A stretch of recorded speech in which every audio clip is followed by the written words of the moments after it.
Ya, selamat pagi anak-anak. Pagi, Selamat Bu. pagi. Pagi, Bu. Gimana kabarnya nih semuanya? Baik, Bu. Alhamdulillah jadi- baik, Bu. Sebelum kita mulai pembelajaran hari ini, ada baiknya kita berdoa terlebih dahulu. Berdoa dimulai. Berdoa selesai. Ya, setelah ini Ibu akan mengirimkan link absen. Kalian bisa absen. Nah, sambil absen, Ibu akan share screen PPT hari ini kita belajar tentang apa? Sebentar ya.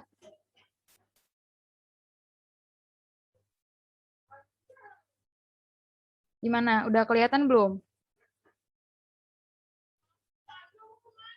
Sudah, Bu.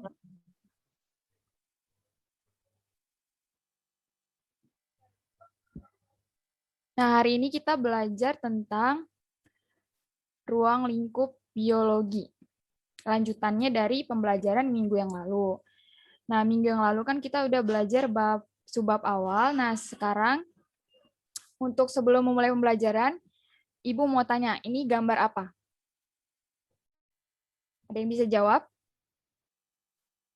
Saya, Bu. Ya, Wanda. Gambar orang sedang melakukan praktikum penelitian, Bu.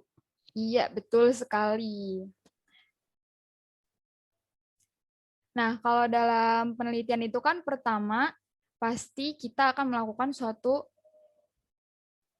seperti membuat proposal atau bahan untuk penelitian. Nah, sebelumnya itu kita harus tahu apa itu metode ilmiah. Nah, di sini ada yang tahu nggak, Mak, metode ilmiah itu apa? Ada yang menjawab, ada yang mau jawab? Metode ilmiah itu cara sistematis untuk memecahkan masalah secara rasional dan faktual, Bu. Iya, betul sekali, Diva. Nah, metode ilmiah itu adalah suatu cara sistematis yang digunakan ilmuwan dalam memecahkan atau mencari jawaban dalam masalah-masalah yang dihadapi di suatu penelitian. Nah, setelah itu, langkah awalnya kita pasti akan membuat suatu kerangka acuan penelitian. Nah, untuk pembentukan kerangka acuan penelitian ini dimulai dari judul, terus penentuan latar belakang, kemudian rumusan masalah, tujuan penelitian, dan manfaat penelitian. Nah, setelah itu langkah selanjutnya yaitu membuat proposal penelitian. Untuk proposal penelitian ini, ada identifikasi variabel penelitian. Nah, setelah kalian menentukan rumusan masalah di awal tadi, pasti akan ada variabel di dalam rumusan masalah tersebut. Nah, ada berapa variabel penelitian? Siapa yang tahu?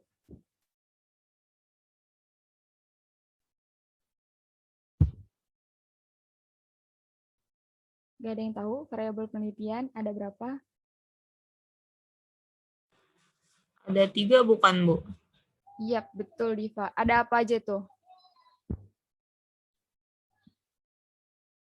Ada variabel bebas, yaitu variabel yang diubah-ubah yang meneliti penelitian.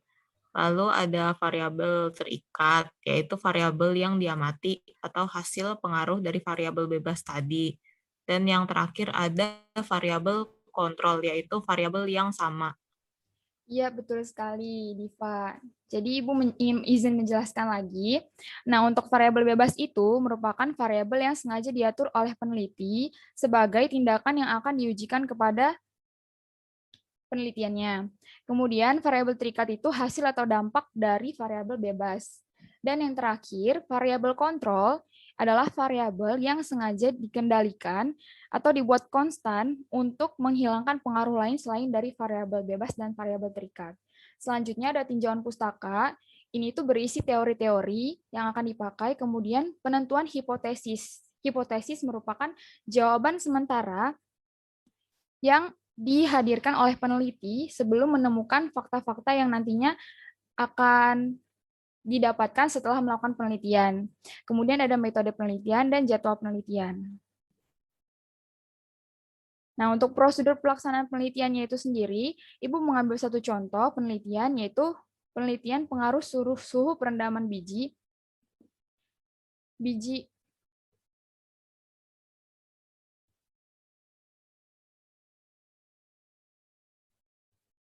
Nah, ini tuh biji adenium terhadap kecepatan perkecambahan. Yang pertama, kita itu harus menyiapkan alat dan bahan, kemudian merendam biji adenium, dan yang ketiga, mengamati, menuliskan hasilnya ke tabel pengamatan. Nah, selanjutnya itu ada analisis data. Nah, analisis data ini sendiri diperoleh dengan cara mengolah data dari hasil penelitian sehingga kebenaran dari hipotesis akan terungkap. Nah, contohnya tadi analisis data untuk mencari nilai-nilai rata-rata kecepatan terhadap pertumbuhan biji adenium pada tiap perlakuan. Dalam menganalisis data ini ada mendeskripsikan data, menginterpretasikan data, dan yang terakhir ada menganalisis data.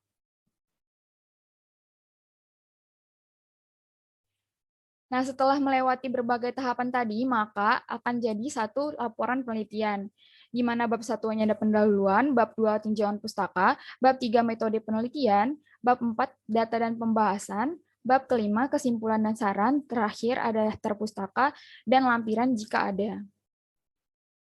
Nah, kemudian itu ada manfaat dan bahaya perkembangan biologi.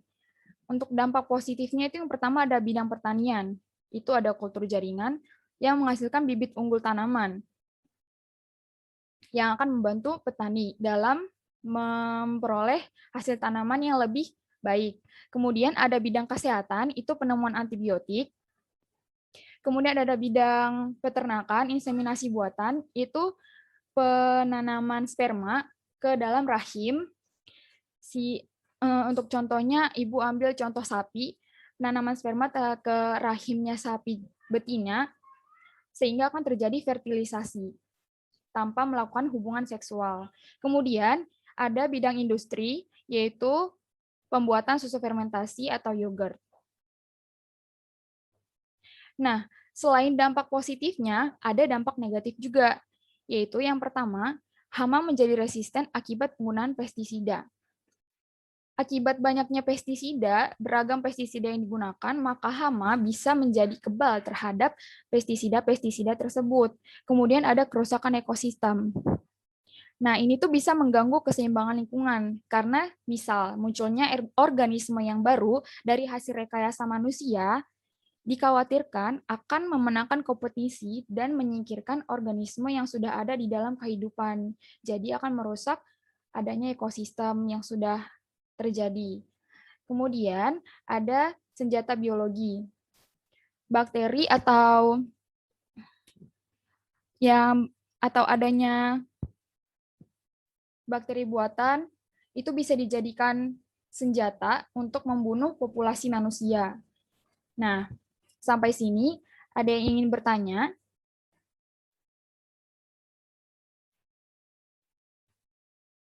Baiklah, jika tidak ada, kalian bisa mengerjakan LKPD yang sudah Ibu kirimkan di grup.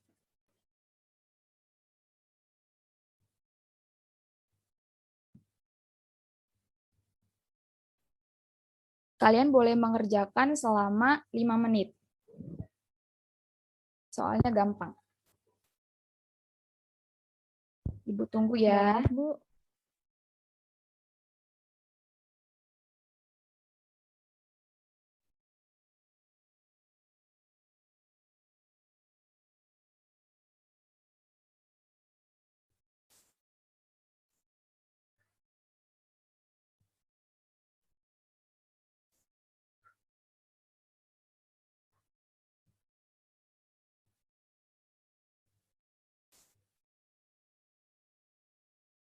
Sudah selesai?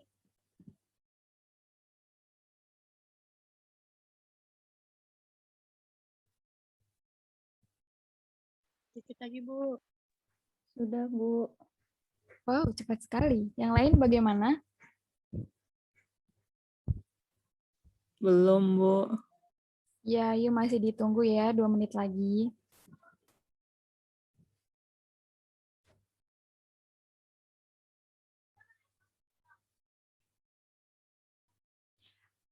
Oke, waktunya sudah habis.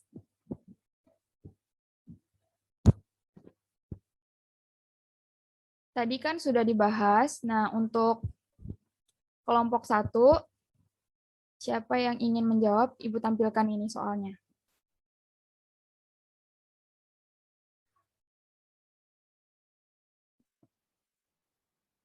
Saya mau jawab, Bu. Oke, Wanda, silahkan.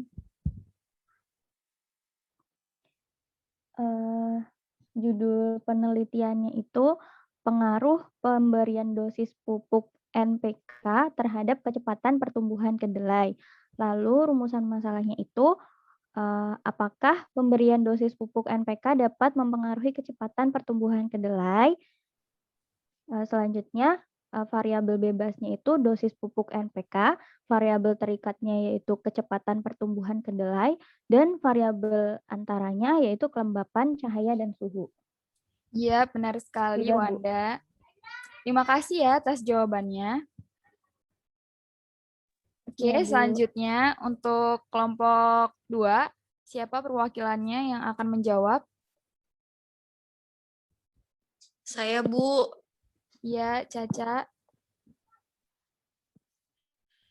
Jadi, manfaat ilmu biologi dalam bidang pertanian sebagai contoh ilmu biologi merupakan dasar dari ilmu pertanian, terutama dalam penemuan jenis tanaman unggul, rekayasa genetika tumbuhan dan hewan. Misalnya, pengetahuan mengenai sifat suatu tanaman berdasarkan analisa sel membuat manusia mampu menerapkan cara pembudidayaan yang tepat dan pengolahan hasilnya lebih lanjut. Pengetahuan mengenai sifat dan karakter serangga yang berhubungan dengan iklim atau musim membuat manusia dapat menetapkan waktu bercocok tanam yang tepat atau metode penanggulangan hama serangga tersebut, Bu, dalam ilmu pertanian. Iya, bagus sekali jawabannya ya, Caca. Untuk kelompok lain, bisa ada jawaban lain atau setuju? Setuju, Bu. Iya, bagus sekali. Sepertinya sama pendapatnya ya. Kemudian yang terakhir, nomor 3. Untuk kelompok 3, siapa perwakilannya yang mau menjawab? Saya, Bu, mau coba jawab. Ya, ini suaranya Intan ya? Iya, Bu. Ya, Jadi boleh, simbol bahaya adalah piktogram dengan tanda hitam pada latar belakang orange. Kategori bahaya untuk bahan dan formulasi ditandai dengan simbol bahaya yang terbagi dalam risiko kebakaran dan ledakan atau sifat fisika kimia, risiko kesehatan atau sifat toksikologi, atau kombinasi dari keduanya. Nah, salah satu contohnya itu eksplosif atau bersifat mudah meledak. Bahan dan formulasi yang ditandai dengan notasi bahaya eksplosif dapat meledak dengan pukulan, benturan, gesekan, pemanasan, api, dan sumber nyala lainnya, Bu. Ya, maaf untuk Intan. Pertanyaannya itu adalah contoh manfaat teknologi biologi dalam bidang industri, nak. Sepertinya Intan masih mengantuk ini ya. Oh iya, Bu, maaf, Bu. Sebentar, Bu. Oh, udah nemu jawabannya. Salah baca mungkin ya.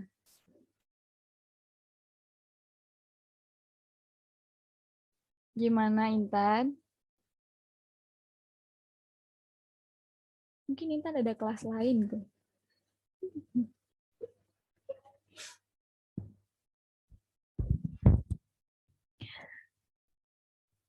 Ibu, maaf, Bu. Jawabannya ini, Bu. Jadi, ditemukannya kandungan gula yang cukup tinggi pada batang tebu menyebabkan berkembangnya pabrik pengolahan tebu menjadi gula. Kemudian diketahuinya bahwa serabut biji kapas dan bulu domba dapat diolah menjadi benang dan kepompong ulat sutra dapat diolah menjadi benang sutra. Kemudian dengan berkembangnya mikrobiologi, telah diketahui berbagai struktur dan sifat dari berbagai jenis mikroba atau jasad rendik, Bu. Iya, betul sekali Intan. Walaupun sempat salah menjawab, bisa mencari jawaban yang benar dengan cepat ya. Terima kasih, Intan. Nah, setelah mengerjakan LKPD, kita lanjut lagi ke materinya. Selanjutnya itu ada keselamatan kerja di laboratorium.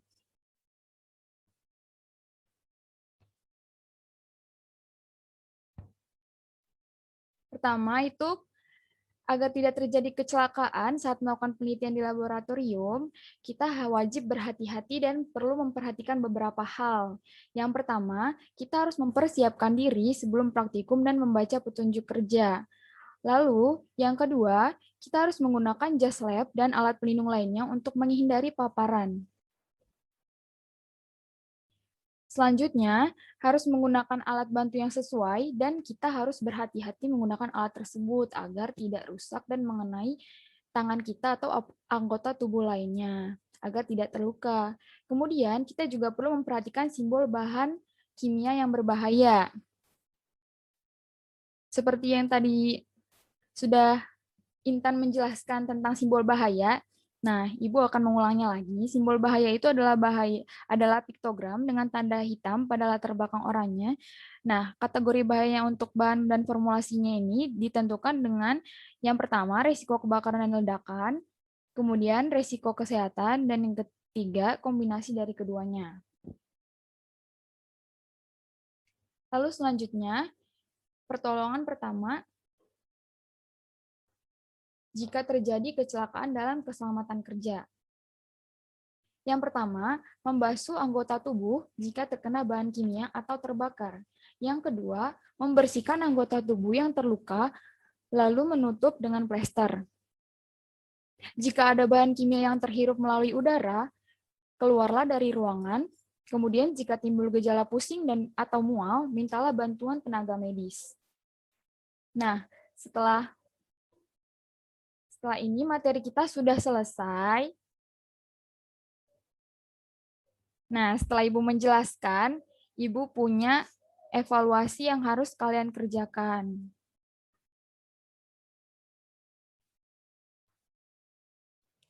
Susah nggak, Bu, soalnya? Nggak susah kok. Gampang.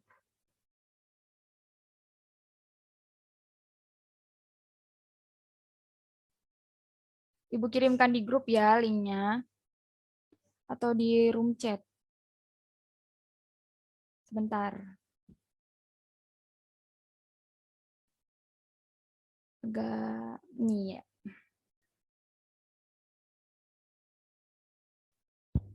Iya, sudah Ibu kirimkan. Kalian boleh isi dalam waktu 5 menit. Soalnya gampang. Baik, Bu. Ya, Bu.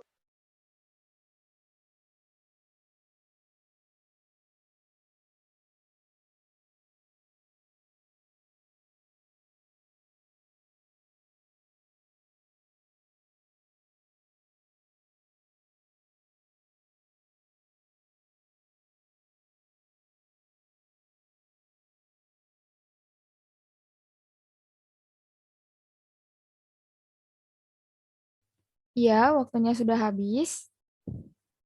Terima kasih. Untuk kelas hari ini, apakah masih ada pertanyaan?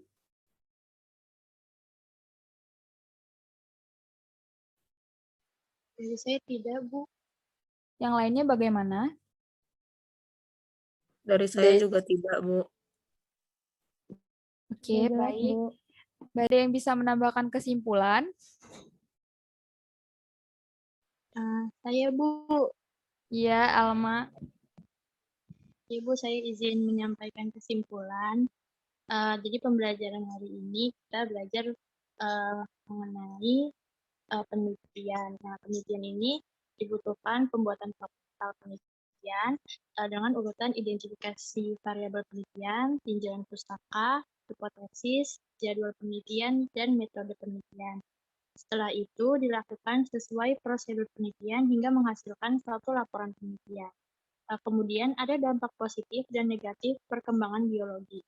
Untuk dampak positifnya yaitu dalam bidang pertanian ada kultur jaringan, dalam bidang kesehatan ada penemuan antibiotik, dalam bidang peternakan ada inseminasi buatan, dan dalam bidang industri ada pembuatan yogurt. Sedangkan dampak negatifnya yaitu hama menjadi resisten terhadap penggunaan pestisida, kerusakan ekosistem, dan senjata biologi.